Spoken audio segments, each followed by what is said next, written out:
कक्षा 10वीं के सभी विद्यार्थियों, जैसा कि आप सभी जानते हैं कि आपका जो गणित का जो पेपर है एमपी बोर्ड में 10 मार्च के दिन ये प्रश्न पत्र है आपका, ठीक है। और मैं आपको 100% गारंटी दे दूं, ठीक है, यदि मेरे द्वारा जो बताए गए क्वेश्चन आप करके जाते हैं तो आपका 75 के 75 नंबर आपको कवर करा दूंगा। बस शर्त यही है कि आपको जो मेरे द्वारा जो प्रश्न पत्र दिए जा रहे हैं वो पूरे सोल्व करने पड़ेंगे। सेट बी भी दूंगा बेटा, सेट सी भी दूंगा, सेट डी, सेट ई और सेट एफ, ये 6 प्रश्न पत्र दूंगा।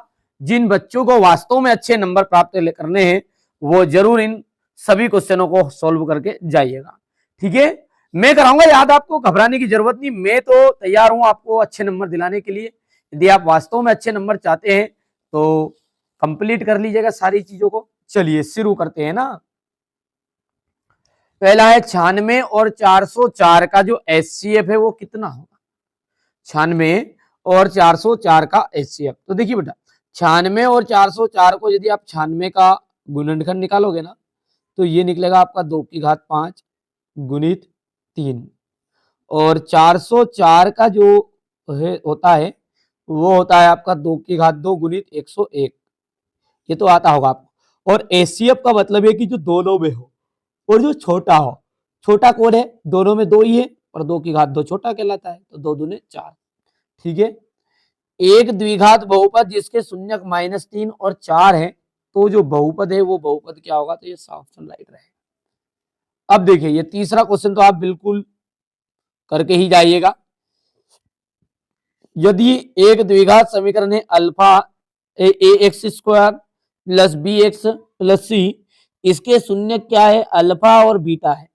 इसके शून्य क्या है, अल्फा और बीटा। तो अल्फा प्लस बीटा का मान होगा, देखिए अल्फा प्लस बीटा का मान होगा माइनस का बी बटा ए, हो गया। एक्स अक्ष से बिंदु P 2,3 की दूरी है, एक्स अक्ष से अर्थात y का मान, एक्स अक्ष अर्थात किसका मान आपको बताना है, y का मान बताना है।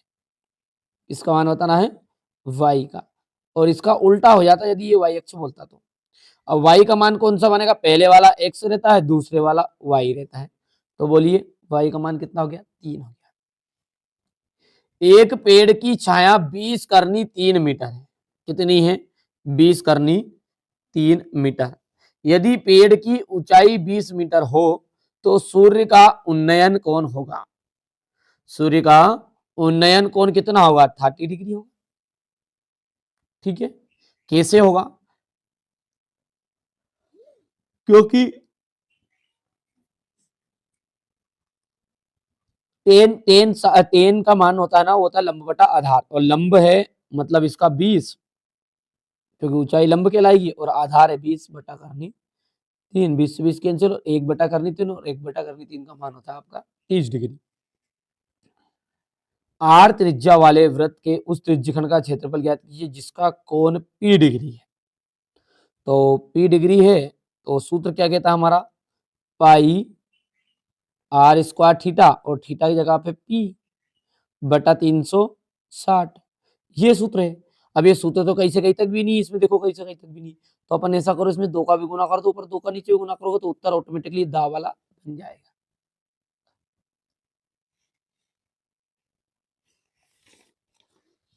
चलिए अगला देखते हैं अपन,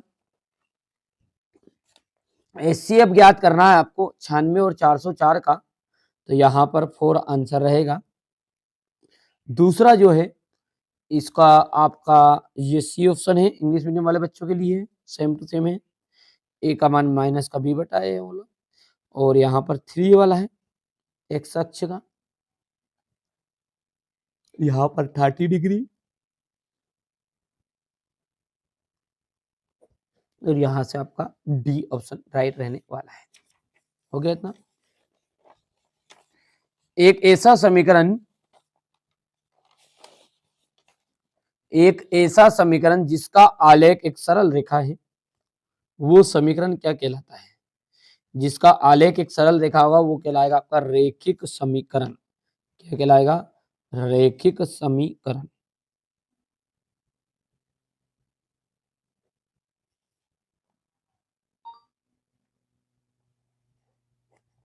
हो गया भैया। चलिए समीकरण 3x² माइनस 2x प्लस 1/3 का विविक्त कर का मान कितना होगा? तो देखिए विविक्त कर का मतलब होता है आपका b² माइनस 4ac इक्वल 0। अब b का मान कितना है यहाँ पर है माइनस का 2 की घात 2 माइनस 4 इंटू ए सी। ए का मान है 3 इंटू 1/3। देखो भैया 3 से 3 कैंसिल और 2 दूने 4, 2 दूने 4, 4 में 4 गया तो 0। तो विविक्त कर का मान कितना आ जाएगा आपका? 0 आंसर आ जाएगा। समांतर श्रेणी 3/2 1/2 कोमा 1 माइनस का 1/2 माइनस का 3/2, इसमें सार्वत्तर क्या होगा?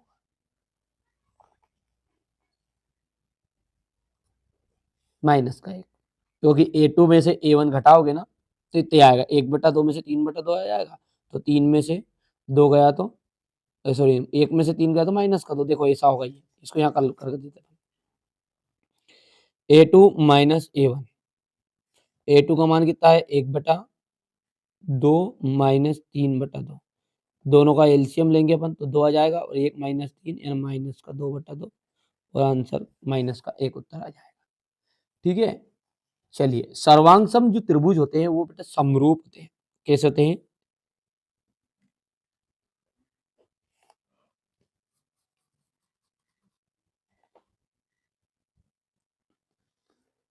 चलिए अगला देखते हैं। किसी बिंदु की y अक्ष से दूरी, देखिए y अक्ष से दूरी कहलाती है भुज, और भुज का दूसरा नाम क्या है आपका? एक्स निर्देशांक।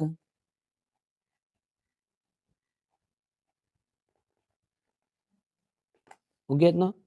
स्पर्श बिंदु से जाने वाली त्रिज्या स्पर्श रेखा पर लंब होती है। देखो ये स्पर्श बिंदु से जाने वाली त्रिज्या स्पर्श रेखा पर कैसी होती है? लंब होती है। याद है आपको?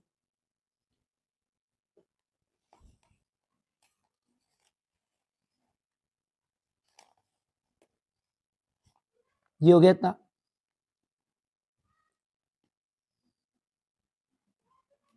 जोड़ी की हम बात करें तो समरूप चतुर्भुज, समरूप चतुर्भुज, तो इसका आंसर जो रहेगा समरूप चतुर्भुज वर्ग क्या जाएगा? पहले का वर्ग आ जाएगा। मूल बिंदु x, y के बीच की दूरी, तो ये आ जाएगा यहाँ पर दूसरा। तीसरा साइन 0 डिग्री। देखिए साइन 0 डिग्री का मान जो होता है ना 0 होता है। 1 प्लस कोट स्क्वायर थीटा।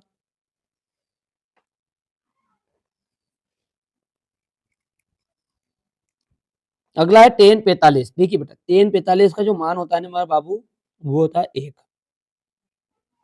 और शंकु का जो आयतन होता है वो होता है 1/3 पाई आर स्क्वायर एच। हो गया इतना। रहेगा इतनी बात याद।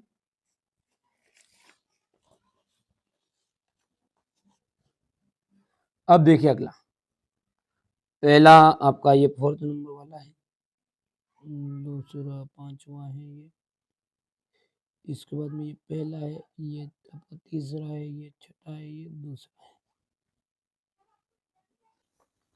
क्वेश्चन नंबर 4 देख सकते हैं, एक वाक्य में उत्तर है। करनी दो और करनी दो और 0 का अगला पद क्या होगा? अगला पद आपका रहेगा d बराबरी पे a2 माइनस a1। तो ये करनी दो में से 2 करनी दो घटाएंगे तो माइनस का करनी दो बचेगा। मैंने सॉल्यूशन पहले बता दिया, एक वीडियो सेपरेट पहले बना चुका हूँ इसका, है ना। तो कई बच्चों को नहीं मिल रहा था तो वो बार बार कमेंट कर रहे थे, इसलिए मैंने फिर से दोबारा बना दिया, है ना। दृष्टि रेखा की परिभाषा लिखिए। दृष्टि रेखा की परिभाषा है वस्तु और हमारी आंख में मिलने वाली रेखा को अपन कहते हैं दृष्टि रेखा।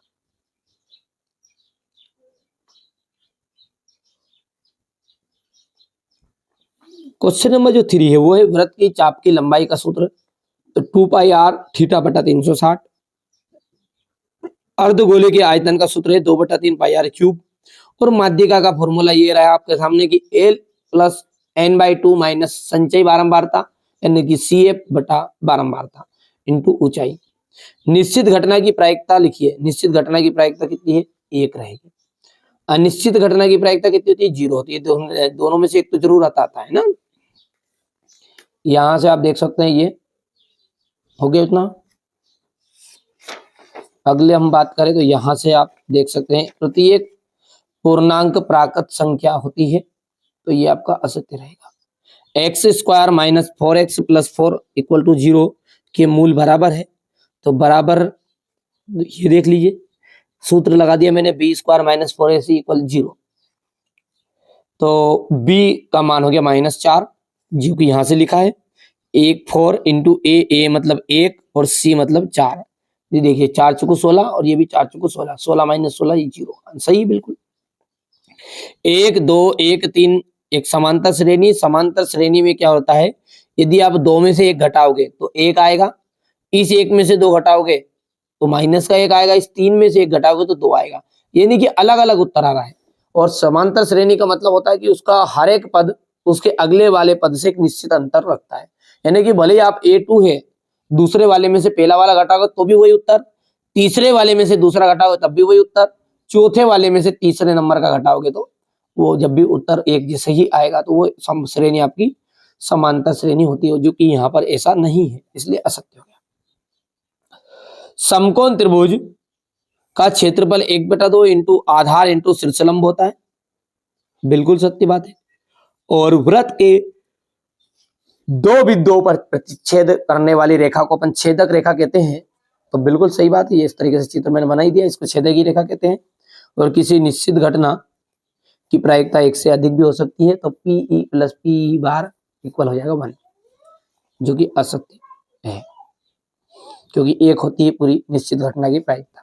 कोई भी घटना भले निश्चित हो या अनिश्चित हो, मतलब 1 से ज्यादा नहीं होगी कभी भी। जी हो गया भैया, इतना है, ठीक है। इंग्लिश मीडियम वाले बच्चे लेंगे बढ़िया से। अब क्वेश्चन नंबर जो 6, यहाँ से आप सॉल्यूशन देख सकते हैं। इनका सॉल्यूशन यदि आपको चाहिए, ये प्रश्न उत्तर आपको चाहिए सॉल्यूशन के साथ में, तो डिस्कशन में नंबर दिए गए, कॉल कर लीजिए, पूरी जानकारी मिल जाएगी। ज्यादा कुछ शुल्क आपसे नहीं लिया जाएगा, पैसे ना मात्र के बराबर है, ना मात्र। ये भी इसलिए क्योंकि हमने लिखवाया जो, बस, उसके अलावा कुछ नहीं है। आप कॉल कर लीजिएगा, पूरी जानकारी आपको मिल जाएगी, है ना। ठीक है भैया, अच्छे से सॉल्यूशन देख लीजिएगा पूरा, क्योंकि हमारा उद्देश्य यही है कि आप अच्छे नंबर प्राप्त करें। देख सकते